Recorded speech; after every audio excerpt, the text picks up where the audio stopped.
Okay, some differences between us and our competitors. Just started detailing this Audi and decided to just show some quick differences. Step by step, our process.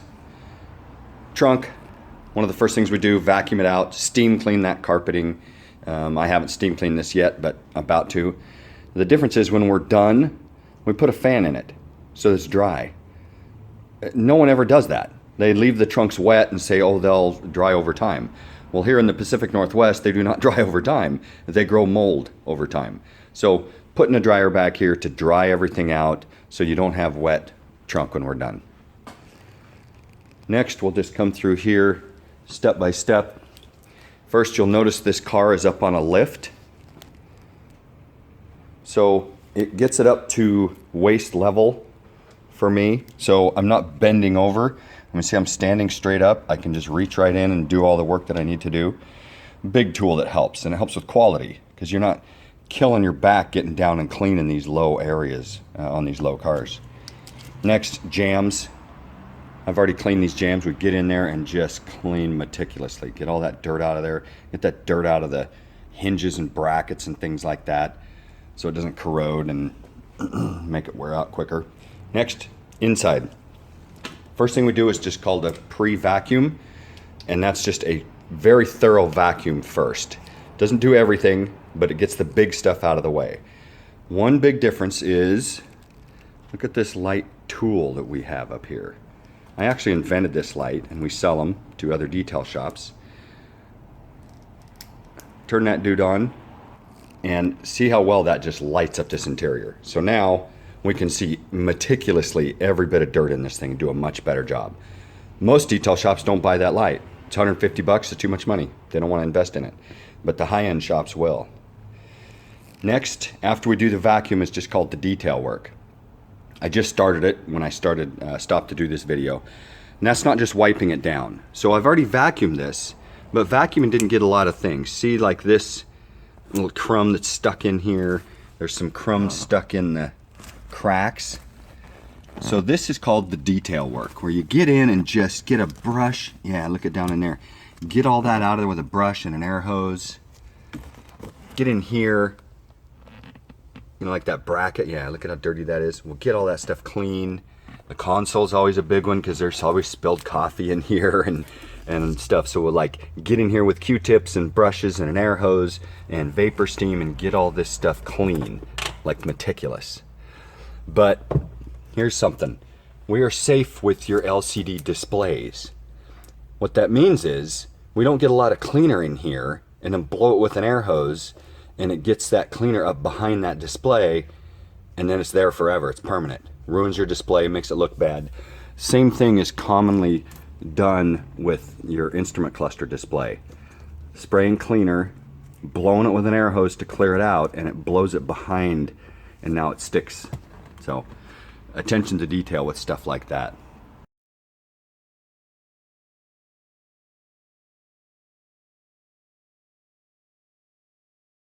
So after the detail work is done, then comes carpet cleaning. And so we'll get in here, we'll do all this, the pedals and stuff too, see how filthy these guys are. We'll get all of that stuff clean. But carpets, we do not shampoo carpets. We steam clean them. What's the difference? Well, I'll show you. Shampooing is this. Taking your cleaner, spraying it on the carpets,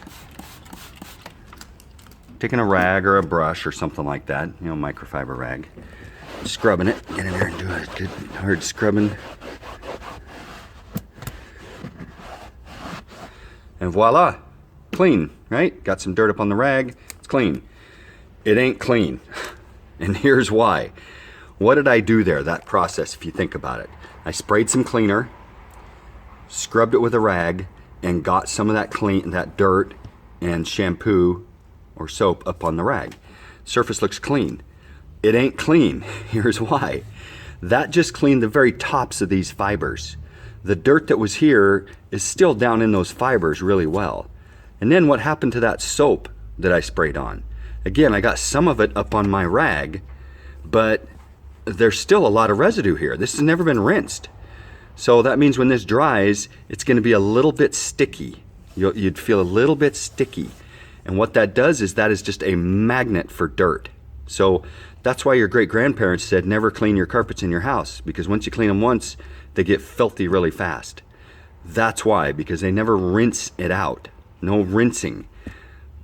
Why do shops do this? Because it's fast and it looks good. When I'm done, this client would say, wow, good job, Jason.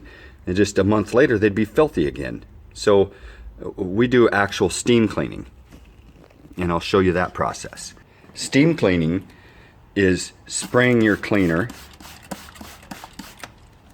agitating it with a brush. So you still need to agitate it, just like you scrub anything. Not super hard, depending on how dirty, just to agitate that cleaner, let it dwell.